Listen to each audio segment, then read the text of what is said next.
So some will say to me, Rick, but look at the Democrats. They claim to be Christian too, and they clearly not Christian. That's not the question we're asking here. We're talking about Trump. And the question is, do you believe Trump has a working knowledge of the Bible and Christian doctrine, and that the Bible is his favorite book? I want you to answer. That's the question.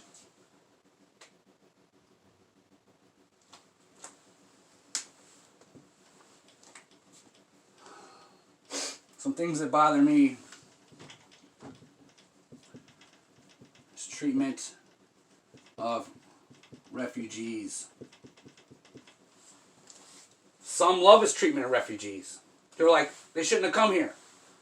Some are so ignorant, they don't even know it's not illegal to be a refugee.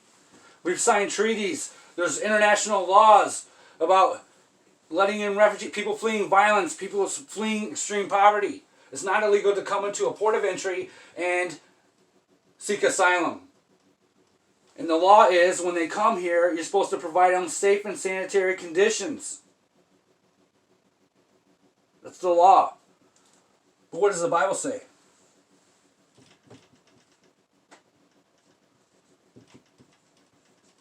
This phrase in Leviticus 19:34 is repeated all over Leviticus.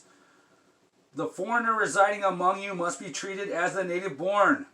Love them as yourself, for you were a foreigner in Egypt. I am the Lord your God. We're to treat the foreigners the same as the native born. I'm not advocating open borders. I'm saying, how do we treat these people? Is it Christian? Does he know the Bible and Christian doctrine? Can you just claim to be a Christian? It's coddling of the rich. Never mind that he is rich, and a certain kind of rich. He's not just any kind of rich. He flaunts it. He's unashamedly rich. He's the poster boy of greed.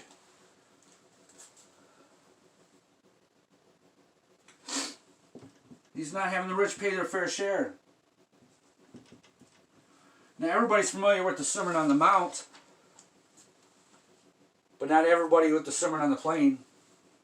Later on in Luke, when Jesus left the crowd and was with his closest disciples, he retold it. Blessed are you who are poor, for yours is the kingdom of God. Blessed are you who hunger now, for you will be satisfied. And then later on, but woe to you who are rich, for you've already received your comfort. Woe to you who are well fed now, for you will go hungry. The New Testament is very hard on the rich. Trump, after he passed his budget with the huge tax breaks for the rich, he was recorded at Mar-a-Lago, secretly recorded, talking about, I just gave you guys a huge gift. You know, all this money. Unbelievable. Is that what Christian? Is Christian just about gays and abortion? Nothing else?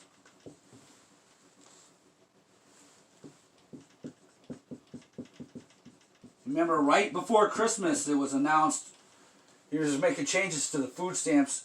They were going to cause 700,000 people to be purged from the rolls. Is this a concern for you? You know, Paul tells us in the New Testament, you know, if you don't work, you don't get to eat. Well, you can look at that two different ways. You know, what does he mean by work? A lot of these rich billionaires, they never worked a day in their lives. Maybe a certain amount of time they should have to come down and do the actual work, right? Worried about these poor people and these rich people, they ain't doing the work. What about his name calling? Is that okay? He's giving you Christians a bad name. I talked about this in an earlier question. His name calling, all the nicknames he got for people, derogatory nicknames. What do we learn in Matthew? Jesus tells us, Matthew 5:22, anyone who says to a brother or sister, Raka, which is a term of contempt in Aramaic, is answerable to the court. And anyone who says, you fool, will be in danger of hellfire. But Rick, aren't you doing that with Trump? Aren't you calling him a fool? Aren't you? You know what? Jesus called Herod a snake and a female dog or a female fox. I'm calling out what it is. His lies. Look. In another video, I'm going to try to break it down. How he's told more lies and false truths than any other president. I know you're not going to believe that. But we can go through. It's possible you can go through and see is something a lie or is it not a lie. We've gotten to a point, and this is mind-blowing, where facts don't matter. That's very anti-Christian. In the Jewish religion, a lie is the number one sin. That's a huge sin. The devil is the father of lies. Trump talks about socialism like it's some demon, right? Look at Acts.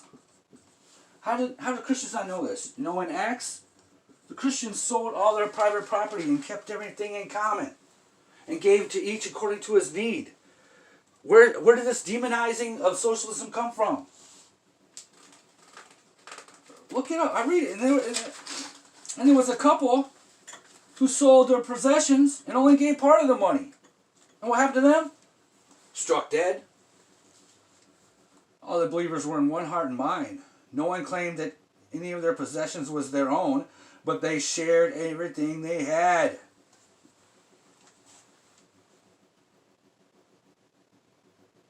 Think about this. Do you really think they can be out there, oh, I support Trump because he's a Christian? Because he's trying to make Christianity, is being persecuted. How is it being persecuted? For real?